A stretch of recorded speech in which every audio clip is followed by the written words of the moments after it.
Hello and welcome to the Reborn Fitness Podcast. I am your host, Timothy Horn, and welcome to another interview here today. Again, something different again on today's podcast, but something really, really exciting. I'm back in the US interviewing a musician today, but this musician is using his music to inspire people in the coronavirus pandemic, to motivate them to do exercise. Ryan Tobbe, aka Tobbe Raps, is going to come on today and talk about his music. It's really exciting. So, without further ado, let's get him on. Welcome, Tobbe Raps, to the Reborn Fitness Podcast. How are you doing? I'm doing great, Tim. Thanks for having me on, man. I appreciate No, it. thank you. And I think just for the listeners, just to start as always, just tell the listeners who is Tobbe Raps. Well, Toby Raps is Ryan Tobbe, and I live in Cleveland, Ohio. I've been making music for about 10 years now, and I just kind of just try to use music as the platform to just largely make people feel better about themselves and encourage people to, I don't know, I guess just largely love themselves and Mm, inspire self-confidence. It's just the platform that I've found to be the most rewarding to me. So yeah, I get a real kick out of it, man. And so this is now we're on promoting the single for my next album, which is all about exercising. I love it. And just take us back to the beginning. How did you get into music? Where did your love come from? And how did you get into it and find that actually your style was rapping? So I had music around me for pretty much my whole life. My father is a singer-songwriter. His name's Jim Okay. Tobbe. Actually just put out Okay. an album during quarantine. Really Oh, proud of Jim nice. Tobbe. I Love it. know. So yeah, he's been making music just like his whole life. And so growing up, just like with a singer-songwriter father, you couldn't help but just like want to get into it yourself. I got my first guitar when I was, probably like maybe 10 years old. And so I kind of just fell in love with just creating little songs, playing basic chords, and then the love for rapping came in high school. My brother one day was just deciding not to do homework. My brother downloaded a free trial of Mixcraft, which is just like Okay. it's like knockoff Rock Band and Yep. or knockoff like Garage Band. And we had a Rock Band microphone in our basement, and he's just some bootlegged Kanye West beats, and he's just Okay. like, "Let's make a mixtape, man." And it was just we just made like a terrible mixtape of kids in high school just like figuring it out. But I mean, I don't know, the habit just kind of stuck. I just at first it was just a joke, but then it's just compulsive after you start writing and you just heard yourself over, I don't know, anyone who's created music before, and just like Mm, once you like hear yourself in your car, you like burn a mm, CD of yeah. yourself and you're listening to yourself loud, it's just becomes addictive, and you're like, I'm gonna get better at this, I'm gonna get better. And so I started writing songs throughout college. I met my producer and best friend. His name is Chris DeCola, Mm, and he's the guy that he makes my beats. He's my engineer. He's just my best friend. So he was just getting into producing and recording in college at just around the same time that I was just still kind of finding my way and rapping. So it mm, was just kind of like a perfect synergy of two people that just he needed someone to record and I sure. needed someone to record me. So since Yeah. then it's just been a pretty consistent, just a pretty consistent grind of self betterment and self improvement, and just like just every little by little getting better at understanding who I am, Mm, and really using words as a way to connect with others, and not just that, but like give people the word. I feel like sometimes we all have these emotions, and it's like I think it's the gift of mm, the lyricist to put words to these emotions that we're all feeling, yeah. and give people the ability to vocalize things that they don't necessarily maybe have the words to say themselves. So that's kind of just been my mission with music since I've started making it. No, I love that. That's amazing. And growing up and hearing yourself, for example, for the first time, burning those CDs, and was there anything thinking like you hear yourself and you think, oh, damn, maybe not this for me? Or was it just like a bit of a journey of discovering yourself? um, Um, or was it yeah, just I a bit of a mean, journey for discovering yourself? And as you're growing up through that age, trying to find yourself, find your feet, so that almost exploring, just continuing to write helped you to find yourself? Is that sort of accurate? I would say that's accurate. Just like writing. Mm, I mean, this has been my therapy. I've never gone to see a therapist, but this has just been it for me. Just like yeah. hearing my thoughts and hearing my just myself vocalized Mm, over and over has really been that's been the way that I've been able to like kind of discover my sense of self over the Sure. years. I mean, yeah, definitely. You can't find the mixtape that I was referring to online anymore. Like there's definitely a lot of music that I've made that is not great at all. Sure. But I mean, Sure. it's all, it's all part of the journey. I wouldn't say if you Absolutely. if you had told 16-year-old me, well, I was probably like 17 or 18, but if you told high school me Mm. that in 10 years time I would be interviewed by a podcast in the UK about my song about exercising, I would have said, Yeah. that's no way, Yeah, dude. yeah, yeah. No, exactly. And growing up, what was it like? What did you? Were there any dreams growing up, or was it just enjoying yourself, being a standard kid at school and just living life and not really worrying about the future? Or did you sort of have an idea and a dream and a goal as to where you wanted to be before obviously the music came along and sort of probably changed that for you? I would say that I definitely wanted to be, I guess, just like growing up in the boom of the internet. I just like all of us, I idolized famous people I Mm. mean, just like I definitely wanted notoriety. I was a class clown kind of type Okay. in school. So the idea of just like taking that to the nth degree Mm. and being someone with notoriety was definitely, I think, appealing to me. I think maybe for the wrong reasons, just Okay. like, oh my God, I hope people look at me. I hope people Yeah. just like, I guess Sure. just to feel Sure. accepted Sure. on a grand scale was definitely like an aspiration of mine. I didn't have Mm. necessarily a route to do Yeah. so. Yeah. But I definitely think just like being renowned on a larger stage was definitely the natural progression of, your class clown type. It's like you want to be popular in high school, want to be Mm. popular on the world stage. Since then, I think I've definitely refined it more to where it's like I don't need to be Drake, rapper Yeah. Drake. I just Yeah. need Yeah. to feel like I have a sense of purpose and that the words that I write resonate with people in any degree. Mm, yeah, no, absolutely. And you start the music journey, you start messing around, and obviously, I think you started busking on the streets. Hmm. How was that for an experience? And finding, did that help you find your style? How was that? Was that nerve wracking? Yeah. Did you ever think, actually, do you know what, maybe not? Or did you think, nah, this is just giving me more hunger and I keep getting better and just keep improving? Yeah. Well, actually, that was probably I mean, the writing songs definitely just like kind of made me think like, oh, okay, I'm actually getting better at this. Like there are people who tell me that, oh, you're pretty good at rapping, but I would say, yeah, the street performing aspect, the busking aspect has definitely been, I would say, the largest turning point as far as like just a performer and seeing like a real time effect that like my performing and words and energy can have on people. I think that, yeah, busking definitely was one of the biggest moments in my life. I used to in college, Chris Ticola, like I mentioned, my friend James Begin, and then also my friend Josh Ritchie. James Begin is he's in a band called Tropadelic, one of my best friends as well. And he takes all my photos and videos. We used to, we just get drunk in the dorm rooms and we would go Okay. door to door to people's dorms and we would ask them to give us the topic and we would just make up songs on the spot. So we did that Wow. for a while in the dorms, which kind of translated after college. I just didn't know what to do. I didn't really know what job I wanted to get. And I just decided, you know what? I really enjoyed that whole kind of busking thing we would do in the Yeah. dorms. So let's Yep. just see what happens if I take that to the streets. So it was about 2.5 years that I was like a consistent street performer in the city of Cleveland, Ohio. And that definitely helped me develop at least like a solid fan base just in my own city. And like, again, just asking people for topics and being able to like create these little songs for people on the spot. And like some of them were crazy. I mean, like I've definitely have sung about, definitely sang about beer Okay. and getting drunk, but I've also sang about like a woman came up to me once. I remember this was in Washington, D.C., because I would go around to different cities and do this. Okay. Yeah.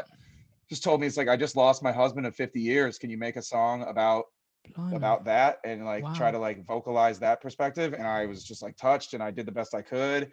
We cried together. I mean, so there's like been some very Wow. like powerful moments that have come from that. And I Yeah. think, yeah, busking definitely solidified like what music can be as far as like your ability to, it's like a healer, it's a medicine. Music is a Yeah. Yeah. medicine. And so I think busking definitely helped me see that in real time. Like someone is in front of you and it's one person that you're affecting and like giving your soul to. And it's so yeah, I'd say that definitely has largely inspired me as a performer. So they're having that experience of having that impact and impacting people and the emotional Exactly. side of music, thinking actually, yeah, this is awesome. I love to be able to make people feel happy, help them, therapy, etc. Yeah, exactly. That's what. Yeah. Well, yeah, and when I mean my motto and my first tattoo. It's kind of my tag. It's my mantra. It's called make. I just say make people smile. Yeah. You Yeah. probably can't see it. It's on this hoodie, but Yeah. it's Yeah. like I got my first tattoo on one of those street performing trips that I did with Wow. my friend Chris and James. That just we got tattoos, and that was like because that was just like what I was gathering. Like, oh man, this is what I like to do is just to make people smile, to make people feel Yeah. happy, Yeah. and Yeah. that all came from street performing. I love that. Can you give us an example of the street performer? So what they do, give you like words and you just like freestyle rap about them? Yeah, not so much rap really. I'd play 4 chord songs. I mean, Okay. I definitely can freestyle rap to a degree, but it's like I'm a little rusty, I will say, but like Okay. I definitely I would just give 4 chord little songs and I would Yeah. just sing like usually a verse and Okay. like a verse and 2 hooks, mostly like 1 minute little songs because nobody really Wow. had the attention span for like a bridge and like the whole Yeah. Yeah. thing. And Sure. Sure. Sure. yeah, no, I would just make little just little ditties, more like jingles, I would say, to people. And largely, yeah, it's kind of hurt my voice, to be honest. I didn't really sing with amplification, and since Okay. then So I've you kind sort of of, yeah. moved away Okay. from street performing because it's pretty damaging to the voice Yeah. the way that I Yeah. was doing it. So Right. now we're into the studio and we use Yeah. microphones on stages. Nice.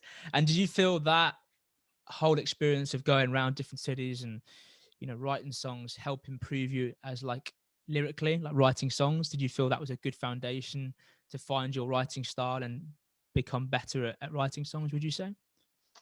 Yeah, definitely, I would say so. I also yeah, it also helped me just I don't even know how to vocalize this. Just like it made me think that imperfect is okay. Mm. It's like I don't need to be like I'm not Adam Levine or I Yeah, don't know who's yeah, a yeah, I'm not yeah, like the best singer in the world.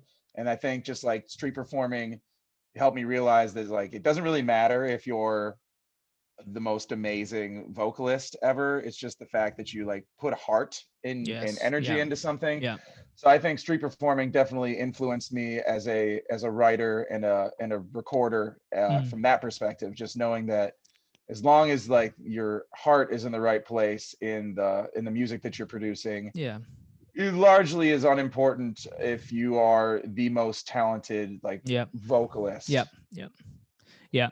And did you have any musical inspirations growing up that you wanted to try and be like, or was it just very much your own journey and wanted to become and evolve into yourself more, or did you want to, evolve into like a Kanye West or a Jay-Z type person? Um, not, yeah, I mean, yeah, yeah, of course, I have musical influences. Yeah. I'd say my biggest influence in rap specifically has been probably, well, honestly, probably Drake and J. Cole. Those Okay. are probably my Yep. two biggest. Drake from just that like conversational when he just goes off on those like Y- no hook Sure. 4 minute songs of Yeah. just Yeah. basically like him just talking to you. Yeah. Yeah. I was really inspired by that, and J. Cole is my favorite rapper. He is just, I mean, I think just the way that man can concisely say just like very profound things. I should just listen to some J. I was listening to the song "Love Yours" by him today. It's just Okay. like my favorite song. Yeah. So I'd say those are my two biggest rap influences, and then I was also very influenced by folk punk. I don't know if you're hip to the folk punk scene, but No. it's just like, I mean, it's punk rock music that is largely done acoustically, and it's that kind of same thing as that what I was talking about with like people that don't really have great voices. They just Right. have Okay. a lot of Yeah. heart, Yeah. and Yeah. I was very inspired by that genre. There's a band called Johnny Hobo and the Freight Trains. They're Okay. very inspired by them, Yep. and a few others. But yeah, just people who just did the most with what they had, and I Yeah. just think that largely rubbed off on me as an artist. Yeah. I think I agree. I think it's all about having that heart, and people can feel that in the person's music. As you say, you don't have to be the most talented musician who can play 3 instruments and can produce his own stuff, and then his lyrics aren't as great. But if his lyrics are good and people can feel and connect with that, I agree. I think that's one of the most important things when you listen to someone's songs and music. Um, Yeah, yeah. So, and obviously your hoodie, Make People Smile, that was obviously, I think, your first album. Am I correct? That you ever made? yeah, that was my first Yeah. album. How did that come about? When did you feel ready? And how was that as a process, that very first album you made? Well, so it was kind of, I was living in a house with all of my college like best friends. It was there was I think 9 of us in the house at the time, and we would throw house shows in our basement. It was right after college, and so we would throw like punk rock shows in our basement, and I was the Yeah. street performer. So I had been releasing music for a while up until that point, but I never had made like a body of work yet. And it's just was kind of that beautiful chaos of a bunch of people just after college who definitely drinking too much, probably smoking too much weed and partying, all that, just like partying Yeah. as a lifestyle, just kind of going to work so you can go buy some beer to party. Yeah. And like so like that being around like a very kind of destructive toxic atmosphere that is also simultaneously full of like the most like what I would call love. I mean, the closest thing I've ever come to just like real genuine human love and connection. Mm. So like kind of just like the dichotomies of that, plus this whole obscure job that I had as being a street performer. Yeah. I thought that like using my albums and music as a way to document my own life. So when I'm, 90 years old or whatever, hopefully 90, yeah, just like when I'm older and I look back on my life, I can listen to something to kind of just immediately like beam me and transport me back to that time. I wanted to create something to like immortalize that time period. And so I made this album. I made Make People Smile, and I tried to make it a pretty cohesive piece as far as something that would would kind of introduce you to like my life. I have like a song called Make My Rent. It was like my lead single off that. It was just kind of about that whole just like surviving off of people Mm. just giving you dollars for largely just being a good person. Yeah. Yeah. And taking it into like a darker aspect of it where I was surrounded by all of us, like probably largely like people just, we were all very depressed and just like Right. probably largely because of all the drinking. So kind of taking you into like the depths of that. And then I ended on a pretty happy note. So I kind of start happy, break you down a little bit, build you up. Yeah. Yeah. And how was the process? Was it a daunting experience having to make your first album, or was it very enjoyable because you could relive all of those and relive all those emotions and try and portray that and try and inspire people? Wow, that's a great question. Yeah, it was largely, I guess, a daunting process. Just just creating something from scratch. I think that's probably the hardest thing as an artist and just Mm. as a person starting off in music. If like making your first album and like really doing it justice, I think is Mm. one of the hardest things you'll do. Just staying focused and committed to something like that. And like really seeing it through and like getting album artwork on top of that and like music videos, I think is it's just tough to stay focused. It's tough to like tell Yeah. yourself that's like from start to finish, I have this idea, especially if you're doing like a concept album like that. It's like, here's the concept, breaking it up into its core elements, titling those core elements, making them full songs, and then Yeah. going through all the various mixes and masters. Yeah, I think it definitely it was a turning point for me as a rapper, just in being not just a person like, yeah, dude, I'm a guy who can write rap songs, to being someone who's disciplined enough to create something that is a body of work. And it's not like you're being paid for, it's not like it's your job where you go to work and Mm. you're being Mm. paid for it. Like Mm. it's on your own time. So you have Yep. to carve out part of your life and just really be committed to creating something from scratch. So I'd say, yeah, that first album definitely has been hugely just it's just taught me a lot about what it is to really being a person who wants to work as a musician. Yeah. Yeah. So you complete it, the release date's ready. You're probably obviously feeling probably a massive sense of achievement having completed such a big project, one of your biggest projects of your life. How did you feel it was going to do, and how did it do in that first, I don't know, let's say 6 months? And how did you cope with the anticipation? Was it was there big anticipation, or was it very much just release it and just see what happens type thing? Um, it was it was I didn't really anticipate it like going like viral and getting Yeah. millions and millions of hits. Yeah. But I anticipated it being like some sort, I anticipated it being some sort of release. My friend James, who I mentioned, he's in the band that he's in, they've been touring for like 10 years. So Yeah. I knew that just within the fan base of their community, I knew that I had like an ear to their fan base. So I knew like just from there it would spread more. So Sure. uh, It was a good release. It was definitely the biggest thing that I'd ever experienced in my own personal life. Just I had a show shortly after that, probably about a month after the release, Yep. and just it was probably like 150 people just in a room singing Nice. my song, like singing my songs back to me too. Wow. Like everybody had heard the album, so that was definitely the first time, going from street performer guy who's singing songs that are off the top of his head, so nobody's singing along, they're just Yeah. engaged, Yeah. to being in a room with 150 people actually singing your lyrics back to you. I mean, that was, I think I'll probably be forever be chasing that high and Yeah. that feeling. I feel Yeah. like Yeah. most I bet. musicians probably feel that way. Yeah. I bet. Um, so it was great. I mean, it was obviously, I didn't catapult onto the world stage with your No. first album, as I feel like Sure. is the delusion that you might convince yourself Yeah. of at first. But it was good. It was good. It was definitely it was eye opening, and it led me to Yeah. believe like, oh, dude, you can like I could do this. I can like real. Sure. There are people that Sure. enough people are connecting with this that led me to believe that I should continue Yeah. and that I had a purpose. Yeah. Yeah. No, absolutely. And then from there, you went to actually compete in the Testify to Hip Hop Battle Rap Good, Challenge. good How on you. was that, Yeah, and I did. how did that come about in LA at the Microsoft Center? How was that, and was that like just a Wow. random thing, or was that just something you Good just thought, why research, not? man. Yeah, uh, yeah, I did my research. Yeah, yeah. for sure. It was sick. It was this I didn't even like really believe it's like I got an advertisement on Facebook that like Okay.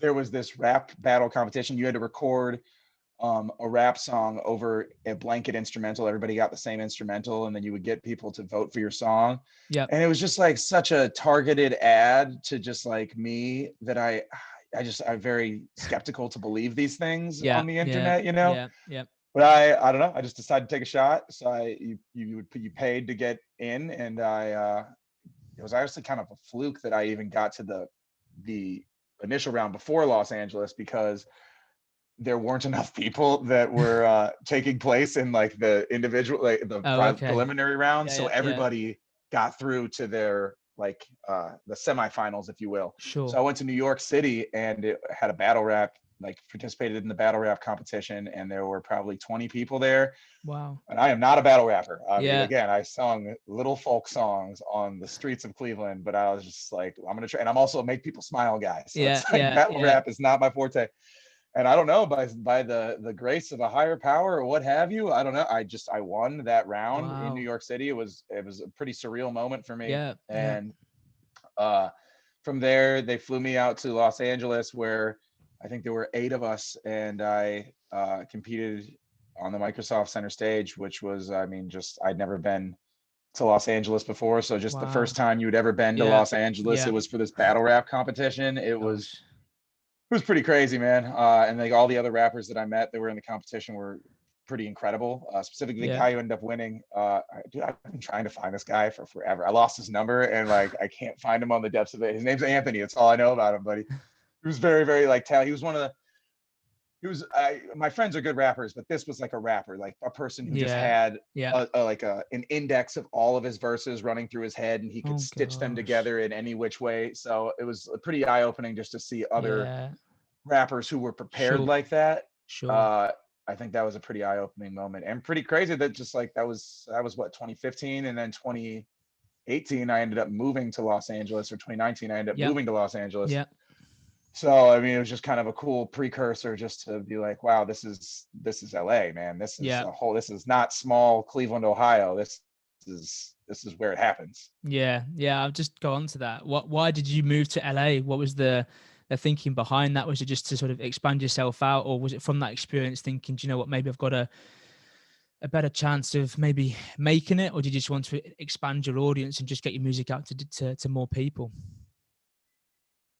Definitely more of the like expand myself, just kind Yeah. of just want to do something that scared me, just something Yeah. that I knew that was out of my comfort zone, kind of that sink or swim mentality. I'm not just dive in the deep end. Yeah. I met, I don't know how popular the show was in the UK, but I don't know if you're familiar with the show Sweet Life of Zach and Cody. It was like a Yeah. Disney I've heard Channel of it. Yeah. show. Yeah. I've heard of it. Yeah. Okay, so the janitor on that show, his name is Brian Stepanek, is the name of the actor. Okay. His dad is friends with my grandpa, and so my grandfather like set up a meeting with this guy in Cleveland the Christmas before I ended up moving to Los Angeles, like 2 months before I moved to Los Angeles. And I'm just the guy, Brian Spanik, he just kind of set me down and it's like, what do you want to do? And I just told him I was interested in being a rapper. He's like, all right, well, if you Sure. want to do anything in the entertainment industry, you can't be in Cleveland. Like, you got to go to LA. You got to go Yeah. to New York or LA. Yeah. Just because, not even just from like a you're gonna become famous aspect, but just like that's where people that want to do what you are doing are. And so if you want to be in the thick of competition, if you want to get better as a person, as a performer, you got to be where these people are. And I was just, it was like, oh, Yeah. all right, Yeah. we're going to, and I pretty Yeah. much like decided like that day, and I quit my job like Wow. the next day, and I went to go work with my dad. He works in concrete, so I made some like kind of some quick money and saved up a little bit of money. And I mean, it was within 2 months, I had packed up my car and drove across the country and went to go stay in Los Angeles and kind of begin my new chapter of my life. Blimey, that's amazing. And what was it like when you got there? How was it? Did you just, that fire was there? And how did you go about setting yourself up and starting to perform? Did you just get shows organized over there and just started to perform your first album? Or how did it go? How did you get yourself settled into LA? Well, so I stayed with a friend of mine. His name is Vince, and he had a 1-bedroom apartment that he was staying in. And just so happened his roommate at the time was moving out. So he was just like by chance needing another roommate because it's just so expensive out there. Yeah. Yeah. So he let me stay on, I had an air mattress. So I stayed in the living room, and from there was I just had a series of odd jobs. I did like a weird job where I drove really, really nice cars for this rental car company. I was like a transfer driver. Like if you needed your West Hollywood car at the Los Angeles airport, Oh the gosh. station, I Yeah. would just drive the Maserati from the Oh West Hollywood gosh. to there, which was sick. Yeah, And I bet. Yeah. it was wild. Just like, and Wow. I was listening to beats, and I was just I pretty much decided then when I got there, like, okay, I'm going to document. Same thing as before with the Make People Smile. Like, I want to Mm. document my life, because if I never end up amassing an audience of millions, I at least want to know that like when I'm older, I have a diary of Sure. what happened to me. So Yeah. Yeah. I knew pretty much right away that I was going to start documenting it. And so I Yep. would play beats in Maseratis and Ferraris and whatever, and I just blaring them out the Bluetooth, and I would Love just it. begin to write raps. Yeah. And I had that job for a little bit. Ended up working as a door-to-door solicitor, essentially, for Okay. Greenpeace, the environmental group. And from there, I met these people. They run a showcase in LA and San Diego called Just Trying to Make Friends, which is like, I mean, so perfect. It's just Yeah. Yeah. very me. Yeah. And they threw house shows and like backyard parties. And so I met them, and they started offering me the ability to get on stage at their shows. Yeah. So that was like my first exposure to like playing for an audience, little backyard parties in LA. And I started playing those on a pretty regular basis. I linked up with a promoter. He goes by Young Baka in LA, and I play like these like mostly to rapper shows, just like 15 other rappers who invited Yeah. just like their maybe 2 friends at a dingy bar somewhere in Los Angeles, just Yeah. kind of on a Tuesday night. Okay. So yeah, you pay to play like $20 to just like get on stage. So I did those for a little while. Ended up going on tour that summer with my friend James, who I mentioned, Yep. who was doing his solo stuff in different cities on the East Coast where his band was pretty popular. So that was my first experience with touring. And so, which was just like, I definitely became addicted to the life. Just like, oh my God, this is what I want to do. Just every Sure. night you're Sure. playing a different city and Yeah. to this people who had never seen you before. Yeah. That was wild. And from there, I ended up having my album pretty much done after that tour. And I flew Chris Nicola, my producer and engineer, flew him out to Los Angeles with Yep. 2 guys that I was doing rap ciphers on the streets of Hollywood. Okay. We called ourselves the Traveling Ciphers. It's me, this guy D and DMC, he's from Switzerland. J Plus, he's from Albany, New York, Yeah. and this dude Pure Ponder, who is from Los Angeles. Like the 4 of us, Yep. we had not a rocket. We had a wireless mic and a speaker, and we would go to Hollywood and Highland, big intersection in Hollywood, like that's like the biggest one in Hollywood. Yeah. And we would put a speaker up, play beats, and we would just freestyle, and we'd pass the mic around. Wow. And because it's Hollywood and Highland, people would join in, and we'd pass the mic, Yeah. and we would just have these rap ciphers at nighttime. So I developed a pretty strong relationship with with those guys, specifically after a while. Vince ended up moving out of my apartment, so I moved in with D&D and J Plus, and so they were very influential to me on just a rap, again, kind of like that guy Anthony from the rap battle Yeah. competition. Yeah. These were Yeah. rappers. Like these were Sure. Sure. guys who came to Los Angeles. They're rappers, and so they helped me. They were very influential and helped me like piece together the lyrics for my what would become my sophomore album, Make More Friends. And Yeah. I flew Chris Cola out to LA. We met up. I met up with this guy. His name's Brendan, amazing person who had a studio in his backyard and basically let us record for free. We would go in at midnight and we'd record till 5 a.m. and Gosh. then we'd get to sleep and kind of piece together a day. I did work for a little bit and then we'd go back in the studio, and we did that for about 10 days in October or November of 2019. Yeah. And I had an album, and I kind of got everything geared up, made some music videos, and geared up to go on tour again, which was 2020 February. I went on tour to promote my sophomore album, Make More Yeah. Friends. Yeah. Yeah. And obviously that album is now, or the album's title track has now surpassed 50,000 plays on Spotify. I mean, what was that like as a sort of a moment in your career, getting that title track to hit over 50,000 plays on Spotify? That was wild. That was crazy. I mean, like, yeah, obviously, like the largest thing that had happened to me. Did Again, you expect that when you released your not second like, album? Like, obviously, with the first one, you just sort of felt it was good and you were happy with it and you felt like you put everything into it. But like this second album, as it was your second time doing it, did you still have that approach of, yeah, I'm happy with the work and I'm not going to expect anything and just put it out there and see what happens? Or did you have a little bit more excitement and anticipation that, yeah, hopefully this can do a little bit more? yeah, I definitely had a little bit more, especially after going on the first tour that I had been on and seeing people in different cities that had like known my lyrics. So I was definitely expecting more response than my last album, but it had also been 2 years since I released a record. So I kind of like Yeah. I was largely like not really expecting much of Yeah. anything. Yeah. So that was crazy. I mean, it's crazy. That was a crazy thing. I actually just watched this. Well, I watched this interview with Drake yesterday, Yeah. and he just basically said, like, if I give you $1 million right now, all you're gonna end up like you're gonna have $1 million, and that's great. But you're basically just gonna develop an appetite for what $1 million can get you, and all you're gonna really see is what $1 can. Is kind of true with streams and just like any sort of notoriety. I mean, it was amazing, but like now here I am talking to you in 2021. Like Sure. I'm very obviously grateful, but like I think Yeah. once you reach any sort of like high in your career, you're really excited for a little while, but then it just like develops a hunger inside of you for more and more and more. I'm not like really like world renowned in any respect, but I can already see like the developing stages of that. Like you're always going to want more. I mean, yeah, you obviously got monthly listeners from countries including Brazil, Italy, and the Philippines. I mean, that must be, crazy that these guys in these countries are listening to your music.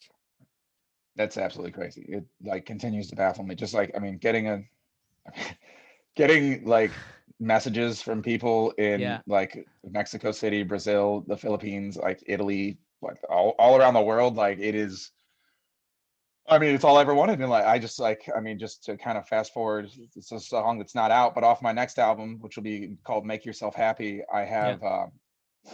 I basically tried to turn like a self-help book into an album. So there's 10 Wow. songs about the things you should do to make yourself happy. Like Wow. just like the happiness is a work ethic. And I have a song about being grateful for things. I call it Mm. gratitude. And Mm. in it, I kind of address that where I say, still, I get amazed when people write me from Brazil and the Philippines and Italy to say I've got skills. That's the shit I used to dream about. And I'm Yeah. grateful that it's come around. I'm not Yeah. about to politic with God about the right amount. Like, it's crazy to me Yeah. No, in any respect. absolutely. Like, that's amazing. Yeah. Yeah. So obviously you have this wild experience, and then obviously last year, obviously something crazy happens, COVID-19, and you decided to go It back does. to Cleveland. Why was that, and how was the pandemic for you, and how did that impact you, and how did you get through that period of time? Because obviously this is probably where your song about exercise came in. So yeah, just talk to us how that was for you as a musician.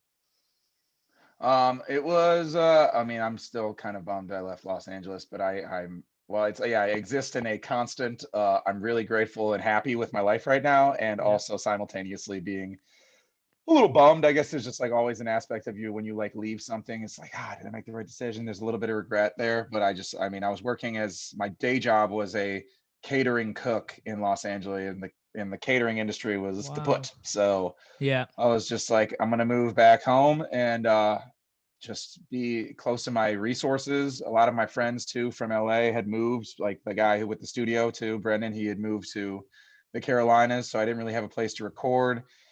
I was like, I'm gonna go back home, and I had already had the concept for uh, "Make Yourself Happy" kind of Yeah. in my head. Okay. I've been reading a lot of just like self-help books in general, and so I was just like, I'm gonna go home and I'm going to write a record, and I'm gonna be with Chris. And so Yeah. I did that, and yeah, I mean, pretty much right off the rip, just started writing. I got a job at home and just started living back at home, saving money, and just constantly writing and writing. I came up with exercise pretty much right off the rip because as soon as like there was like the big lockdown, oh man, it's just like the first week I feel like everybody felt this in quarantine. Like I was just there were so many White Claws and Mm. red wine and just TV, and it's just like you can only do that for a few days Yes. Yep. before you really start to feel like garbage and you're like, I Mm. gotta do something. So Yep. I got into the routine of just exercising regularly. Not like, I mean, I'm not a bodybuilder by any aspect, but I just like, it was the first time, it was like, probably the first time in my life that I just decided, like, okay, I'm going to have an exercise routine. I will wake up early, begin my day with stretching Yep. and just like 30 minutes of regular exercise, push Yep. ups, sit ups, do Yep. some like mountain climbers.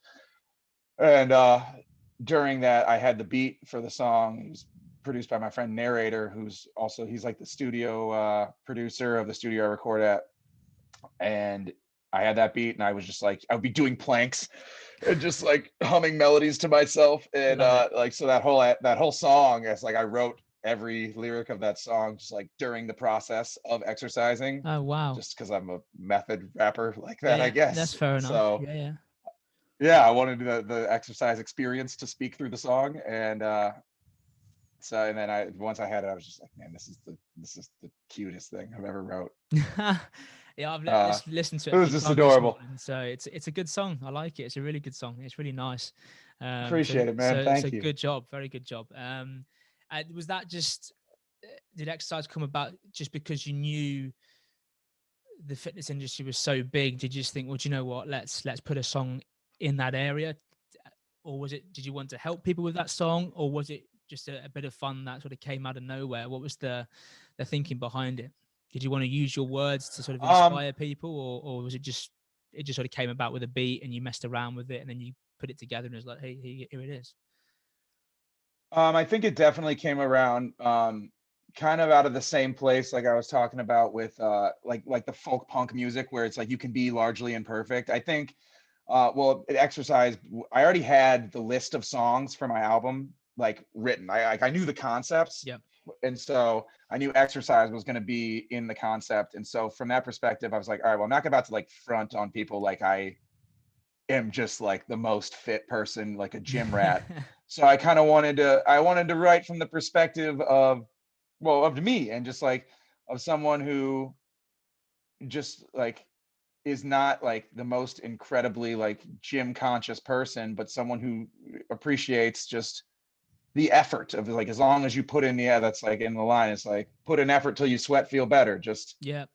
I think I wanted to come from the perspective of someone who maybe doesn't go to the gym all the time, but still like feels motivated in themselves and really just like capitalizing on that motivation in the moment to be like, you know what? I think I'm going to work out today. And I don't Yeah. really know Yeah. what I'm going to do, but I'm going to just put in a little effort until I start to sweat and feel sore. Yeah. Yeah. Yeah. Yeah. So basically just seeing if I could capitalize on that moment where you decide, you know, I know it's been a little while, but I'm going to hit the gym today Yep. and Yep.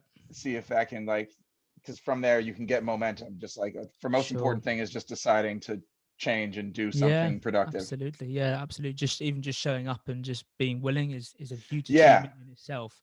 You know, just getting there and getting to there and then doing something doesn't have to be much. It's even just 10 minutes. That's still something.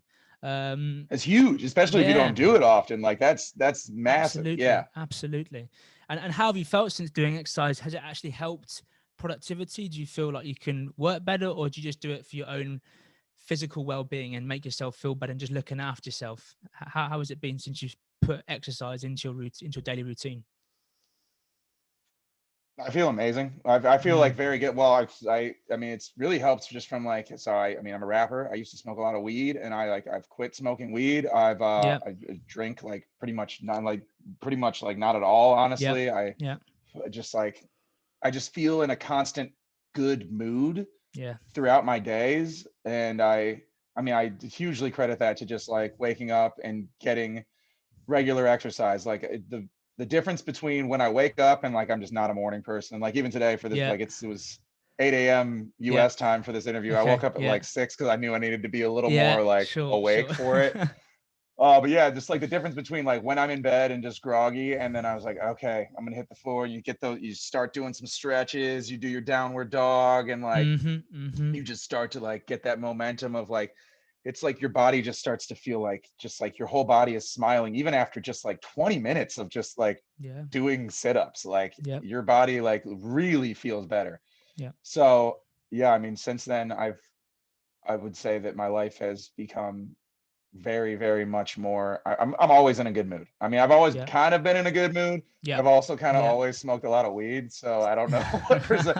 Like, so like this is just, it feels more organic. I feel like very just very clear and very Mm, just kind of largely unstoppable. I just like feel like there's not really anything that could like bring me down, and I just feel yeah. like I kind of feel just like a little unstoppable. Yeah, I think it's so important though for people, especially like yourself, who is constantly giving out a lot by constantly processing and putting emotions down onto the page and making albums to help other people feel better. I think it's so important to give back to yourself by looking after yourself, looking after your body. So, no, it's awesome to hear that you're feeling better and more productive and feeling good about yourself.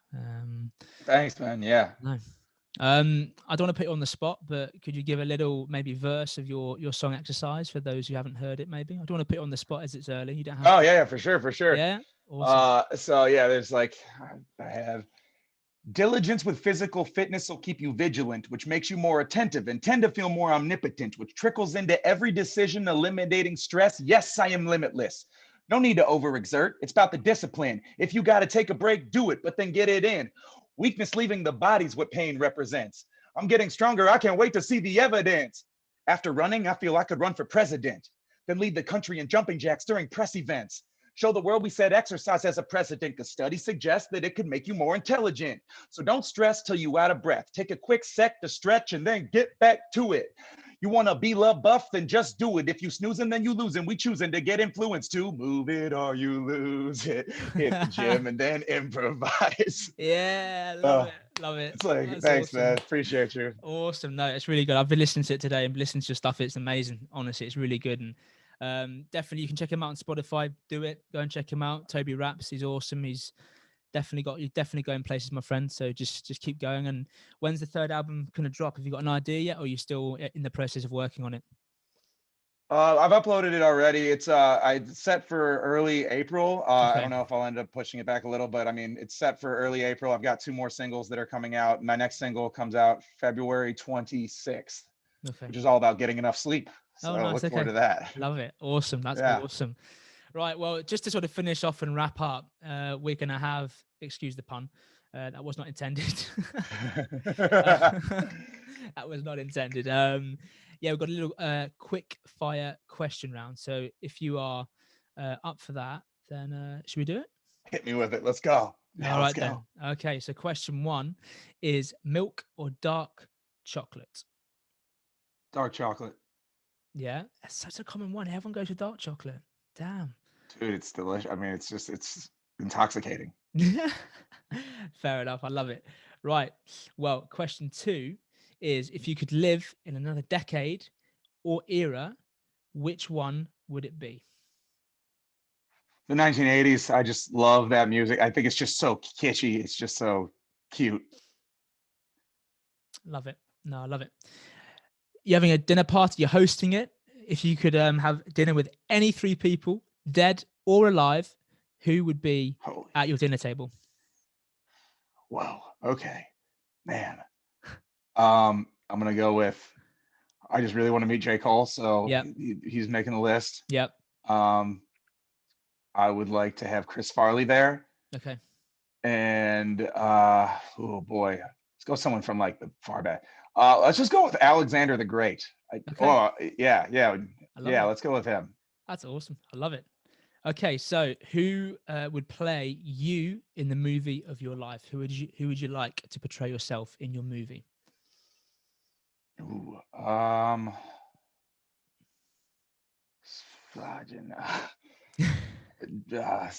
Seth Rogen. Okay, nice.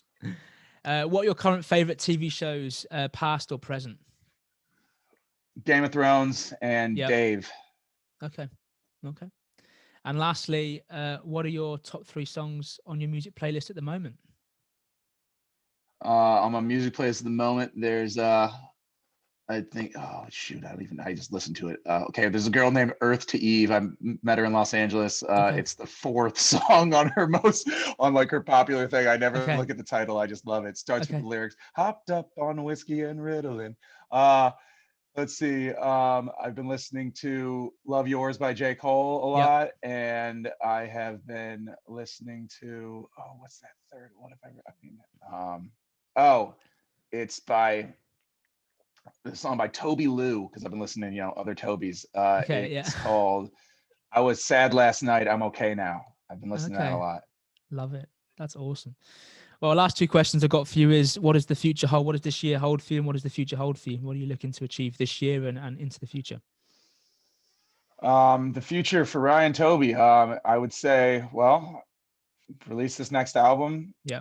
I hope for the best of it. I mean, just like continue to grow, continue to make new connections with people through music, and just wait for the world to open up a little more so I can start touring and get Yeah. back. I'm currently saving for a Sprinter van Okay. to live in. I mean, deck out a Sprinter van. I have a friend named Farrell. He goes by Farrell the Earthworm. He is Okay. like one of my best friends now. He's a rapper from Houston, Texas, and he Okay. lives in a van. And you can only be friends with someone who lives that lifestyle before you largely start to be like, dude, I got to do that. Yeah. So Yeah.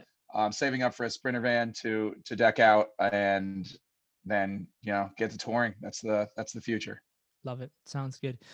Well, can we check you out on Instagram, social media? Is there anywhere we can sort of reach out, follow you guys?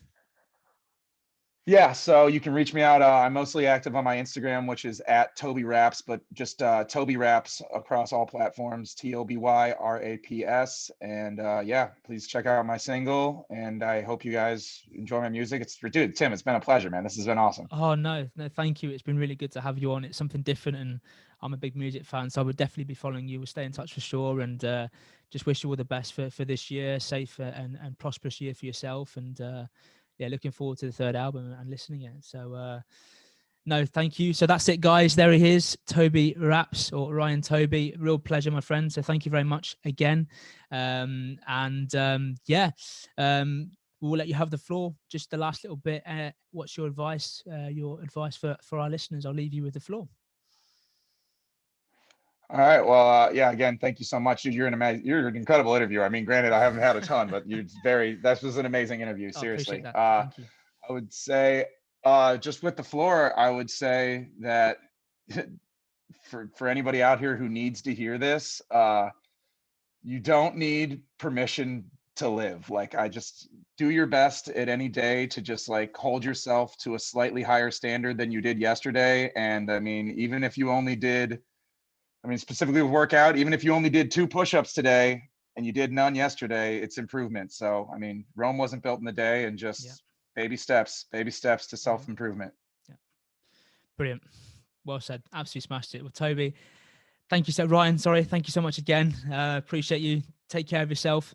And thank you for listening, everyone. I hope you enjoyed that. Something a little bit different, but really awesome interview there. Really enjoyed every moment of that. So I hope you did too. I would definitely be listening to exercise when I exercise next as well, for sure. So Very good. but yeah, I'll see you same time, same place next week, next Friday, 2 p.m. for another awesome interview. But until then, everyone, stay safe, take care of yourselves, have an awesome weekend and a great rest of your day. Thank you very much for listening, and bye for now.